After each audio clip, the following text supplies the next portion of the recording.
Hello everybody, this is Carmichael the Cat, and welcome to your 24th Lua 5.2 tutorial. In this video, we'll be going over the final standard library in Lua, the debug library. So let's get started. So before we get into the functions in the debug library, there's an important concept we have to go over, and that's called the call stack.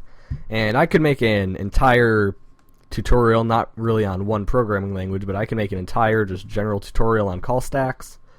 But that would be boring, so I'm just going to go over the very basics of a call stack in this, really all you need to know for this tutorial. And maybe I'll make an advanced tutorial on call stacks later. But what a call stack is it's a list of all of the functions that are being called in the program. So say we had a program where the function f was calling function g, and function g was calling function h. So this is a pretty simple program. So we have our h function on the top of the call stack, so that would be positioned in the call stack number 1, and then g is calling h, so it's position 2 in the call stack.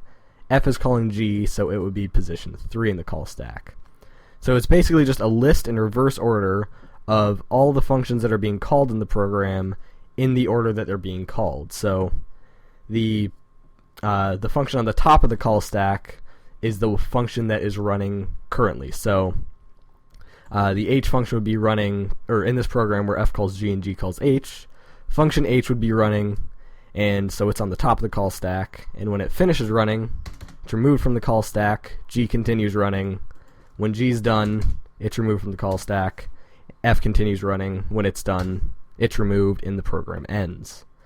So again, basically it's just a list of all the functions that are being called, and in Lua, or in the debug library, if you access call stack at position 0, you're accessing the debug function that you're calling, so that's pretty useless. If you access the call stack at 1 using a debug function, you're accessing the function that called that debug function. If you access position 2, you're accessing the function that called the the debug function, and so on. So that probably doesn't make much sense to you now, but it should as we get on in this tutorial, and as you see examples of functions that use the call stack. So now let's move on to the actual functions in the debug library. So there are two types of functions in the debug library. The first type are introspective functions, which allow us to look into different parts of the program and get information about them. And the second type of function are hooks. So a hook allows you to create a flag that kind of gets raised whenever a certain thing in the program happens, like a certain function executes, or other things like that. So we'll go over the introspective functions first, and the first one is Debug Get Info. And this allows us to get information about a function. So to show it, we have to create a function. So we'll say function f, give it a parameter, and end, and this function will just print x, and that should be good. And then we will say t equals debug.getInfo. We're setting it to t because this function returns a table. So to call debug.getInfo, you give it the function, so we give it f, and then as an optional parameter, we can also give it a code that specifies what information we want to get out of the function, but we'll go over that in a minute. For now, we'll just get all the information out. So to look at the information, we'll just use our classic generic for loop for kv in pairs t print k and v and end. And now if we run this, forgot to make the text bigger, there we go. If we run this, then we get a bunch of information that gets printed out. So I'll go over what each of the fields in the table is. So the first one we get here, and this is out of order because, as you'll remember, named keys and tables don't get printed out in any particular order. So I'll try to go over them in some order that makes some sense. So what is the type of function it is? There are 3 possible types. There's Lua, there's C, and then there's main. So Lua, which is what this function is obviously just a normal Lua function. C means it's a function that was loaded into Lua from C, and main means that it's part of the main chunk. So in this case it's Lua. And then nups is 1, it's the number of up values in the function, so this has 1, the function itself. Short source, actually we'll go over source first. So source down here is the path of either if you define the function in a file, it'll be the path of the file that the function was defined in. And if you define the function using load string with a string, it will give you the contents of that string, or the name of that string if it has a name. So then there is short source, which is the same as source, but it's shortened to 60 characters at most. Then we have the func, which is just a reference to the function. Is tail call, it says whether or not the function is used as a tail call. It's false in this case. Variable arguments, whether or not the function can have a variable number of arguments, also false, it can only have one argument. Number of params is 1. Name what is blank, we'll go over that last. Current line is -1, so you can also, instead of giving debug.getInfo a function, you can give it a stack level. And in that case, you'll be getting info on a function that's already running, so the current line, if you call getInfo with this, it'll give you the line that the function is currently executing. But if you call it with a reference to a function, my phone just went off like 10 times in a row there. If you call it with a reference to a function, then you'll get -1 because the function obviously isn't currently executing.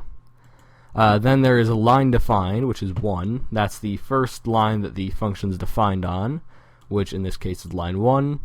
Then last line defined is obviously the last line the function is defined on, which is 3. So basically line defined is the line where the keyword function appears, and last line defined is the line where the corresponding end appears. So there are 2 values that debug.getInfo can return that I haven't gone over. One is the name what that you see here that doesn't have a value, and the other is the name. So when you call getInfo, the function will try to come up with a reasonable name for the function, and this may seem simple, but in reality, since a function is a variable value, it can either have no name or it can have multiple names. So coming up with some kind of reasonable name can be difficult. And name what, if a name exists, is what that name means, but in this case it's blank because the function couldn't find a name, so it really can't describe the name. And I'm not sure how you get I mean, obviously this function, the debug.getInfo, couldn't come up with a name, and I'm not sure how you get debug.getInfo to come up with a name. I've never gotten it to do it before. I don't know what you have to do, or what kind of functions will give a name. Possibly C functions. I've never tried this with C functions, but I'm not sure. So maybe try to figure that out for yourself, but I've never gotten it to work. Now, the next thing with this function, this is a very slow function because Lua is really not optimized for these kinds of operations, looking into external functions. So this is a slow function, and you can optimize it slightly by specifying what kind of information you want. So if we were to, you give it special string codes that say what you want. So you can give it N for name and name what. This isn't going to print anything. It just says name what, and then it's blank because, again, the function couldn't find the name. F just gives you the reference to the function. Capital S gives you the source, short source, what, and then the line defined and last line defined. A lowercase l gives you current line, so in this case just -1. Capital L gives you the active lines, which is something that I didn't talk about this, but it's basically the set of active lines in the function. So this really only, the active lines, it's lines that actually have stuff on them, like this would be an active line, but if we just had a line of white space here, or a comment, then this wouldn't be an active line. So this gives you a set of all of those. And then lowercase u just gives you the number of up values. So give it u, and we get number of ups, does have variable arguments, false, and number of params. So those are all the string codes, and they optimize the function slightly. So if you're only going to use certain information from debug.getInfo, then use these string codes, because again, the function is very slow. So the next function we're gonna go over is the Get Local function. So what this function allows us to do is it allows us to go into a position on the stack, and it allows us to get the name and value of a local variable. So what we'll do is we'll create a local variable in here.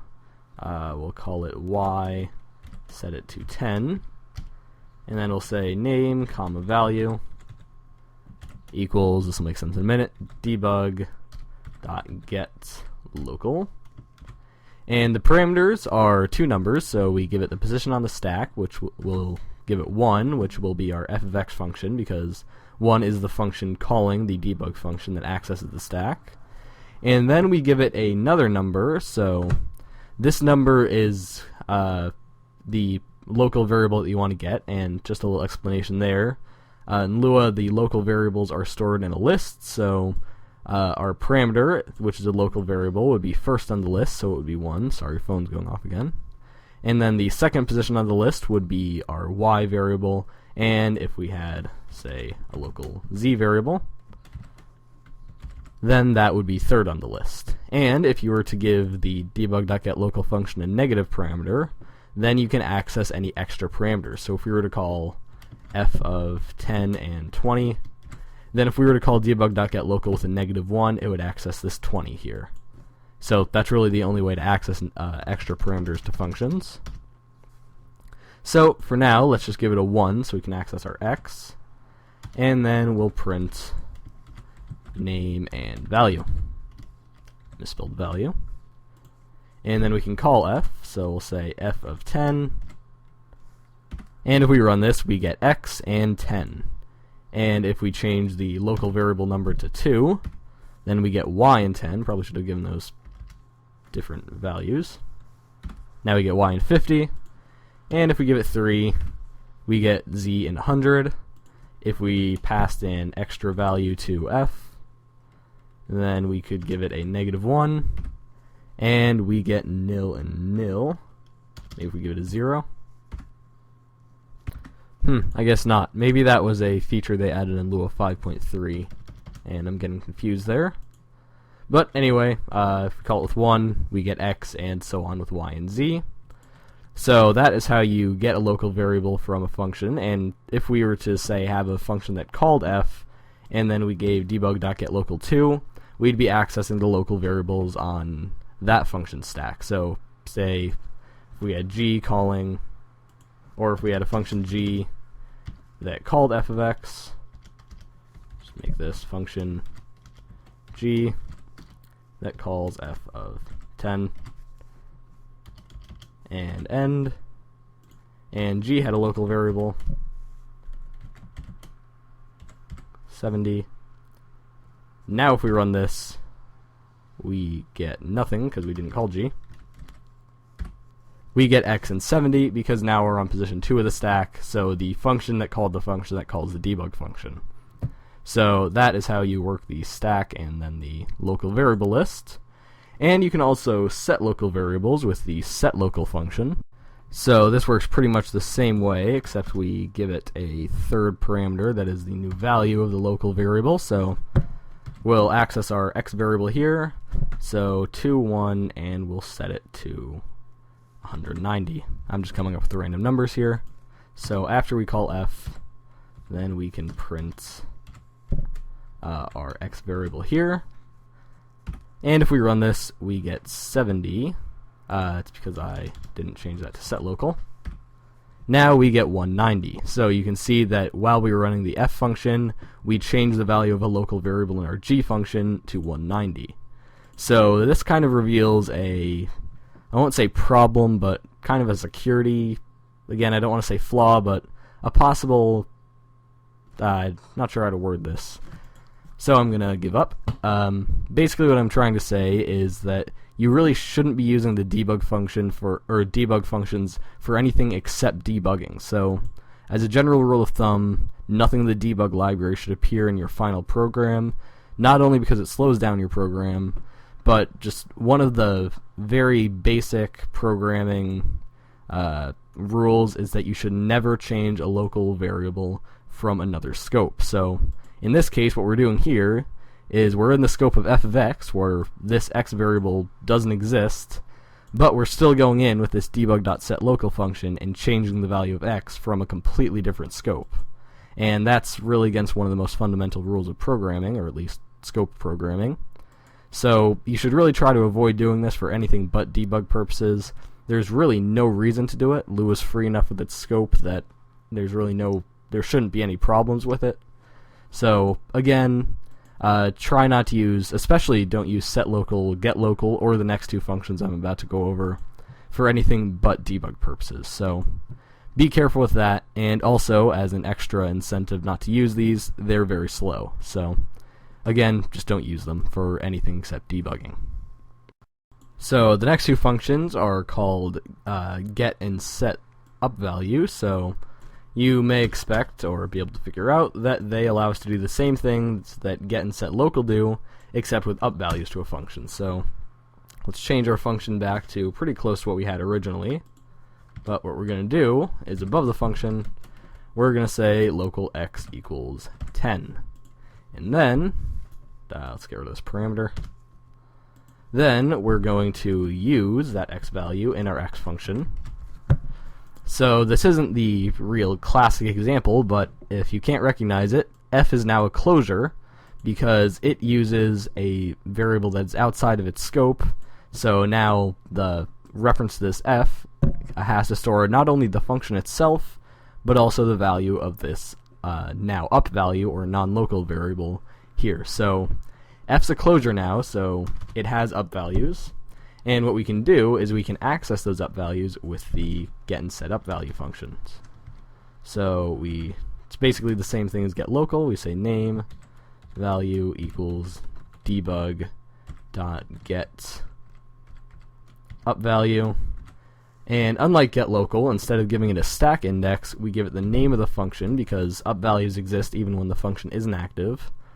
And then we just give it the position. The up values are stored in the same type of list that local variables are stored, so we give it a 1. And that's it. So now if we print name and value, and parentheses, and we run this, we get, env and table. Interesting. Let's try 2. There we go, x and 10. So I didn't know about that. I've never actually tried using this function before, besides for making videos. So apparently the first variable on any of the functions list will be the _env table, because obviously all functions have to capture that so that they can be used within the function. I probably should have figured this out before. So if you want to access the first non-local variable or up value that you defined, you have to start with 2 because the first value will always be _env, unless probably you specifically delete _env. So that's the get up value function. We can also use setup value. So if we were to say debug dot setup value, and we give it f 2, and we'll change x to 87. Again, just another random number. And then we call f and run it. We get 87. So you can see here that our up value was 10, and then from another scope we went and set that up value to 87. Then when we called f, the value was 87, so that's what was printed out. So again, this is the same as set local variable. You want to try not to use this if you're not debugging, and I know I'm saying this a lot, but I'm really trying to stress it, because using this in an actual program, the final product, is awful programming practice. Again, you're not supposed to modify local variables from a different scope, and these functions allow you to do just that. So avoid this, again, for the last time, unless you're debugging. So that's all for the introspective functions. Now we can move on to hooks. So now moving on to hooks. So like I said before, hooks allow us to kind of set flags that get raised and set off when a certain thing happens in code. So there's only one function for hooks, and it's, as you may guess, debug.setHook. And the way it works, we'll do it up here. We say debug.setHook, and then you give it a function to execute whenever a one of these flags or one of these conditions is met, so print. And then there are several kinds of hooks. There are call hooks, which are called whenever a function is called. There are return hooks, which are called whenever a function returns. Line hooks, which are called whenever a new line starts. And count hooks, which this is harder to explain. The count hooks are set off every X number of lines, so you specify how many lines you want, or the increment of lines you want it to do. So let's start with a simple one, or the simplest, which is the L. And this is the code for a line. I'll give you the codes for all the other ones later. So basically what we're saying here is that every time a new line starts, we want it to print, and then two parameters will be given to print. It'll give you the event code, which will be line, just the string line. And in the case of line hooks, it'll give you the line number. So if we run this, we get line 3, which is this, line 6, which is the function ending, line 4, which is the function beginning, line 8, which is this, line 9, the function being called, line 5, which is this running, 87, because all this is being printed, and then line 6, the function ending again. So it kind of, you're getting the information in kind of a weird order, but it's the order in which the code's being executed. So line 3, a variable is being set first, and then we skip down to line 6. This is the entire function being defined. These two lines don't count as being executed. It's really all just wrapped up into line 6, where the function is defined. Then line 4. I'm actually not sure why 4 is called here. Maybe it's just defining the function from back to front, so from it finds the end and then it matches the corresponding function. So I guess that's just what happens when you define a function with line hooks. Then we have line 8, where we call the debug.setUpValue. That's a command, so obviously it's being executed. Then we have line 9, when we're calling f. Then we have line 5, which is where the only command in our f function is being executed. Then line 6, where we have the function ending. So that is a hook for every line. If we didn't have a function definition here, it would be a lot more straightforward. And the next one we'll do is we will do a call one. So we give this C, and we run this. We get call nil, call nil, call nil. I think this is stuff that ZeroBrain's doing. I can't really see any other reason that it would be there, or at least these two are.